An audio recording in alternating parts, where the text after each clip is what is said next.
জামাত নেতা আজহারুল ইসলাম আওয়ামী লীগের জুলুম নির্যাতনের শিকার হয়েও এখনও কারাগারে। দ্রুত তাকে মুক্তি দেওয়া না হলে নিজেকে কারাগারে পাঠানোর দাবি জানিয়েছেন দলটির আমির ডাক্তার শফিকুর রহমান। সোমবার সকালে শরীয়তপুরের ভেদরগঞ্জে এক পথসভায় এই দাবি জানান তিনি। বাংলাদেশেও এখনো তার ঘাট থেকে জুলুমের বোঝা সরে নাই। তিনি আমাদের প্রিয় ভাই এটিএম আজহারুল ইসলাম। ভাইকে ভিতরে রেখে আমি আর বাইরে থাকতে চাই না। সরকার যেন আমাকে গ্রেফতার করে কারাগারে পাঠানোর ব্যবস্থা করে।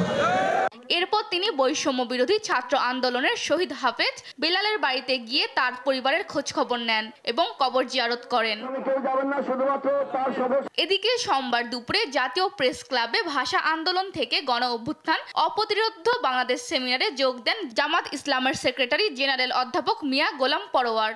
এ সময় তিনি বলেন, গণ অভ্যুত্থানে শাসকের পরিবর্তন হয়েছে, কিন্তু মানুষের নৈতিক, প্রশাসনের এবং রাজনৈতিক পরিবর্তন সাধিত হয়নি। রাজনৈতিক দল অথবা ছাত্র আন্দোলন যদি এমন একটা পরিস্থিতি তৈরি করতে পারে, সারা দেশের সব শ্রেণী পেশার মানুষ একটা সার্বজনীন আন্দোলনের রূপ নিয়ে কোন একটা বিশুদ্ধ একটা অন্যায় অসত্যের বিরুদ্ধে সংগ্রাম, একটা দাবির বিরুদ্ধে আন্দোলন করে সেখানে একটা কিন্তু পরিবর্তন ঘটে। দেশ রক্ষায় প্রয়োজনে আবারও রক্তপাতহীন বিপ্লব করতে হবে বলেও জানান মিয়া গোলাম পরোয়ার।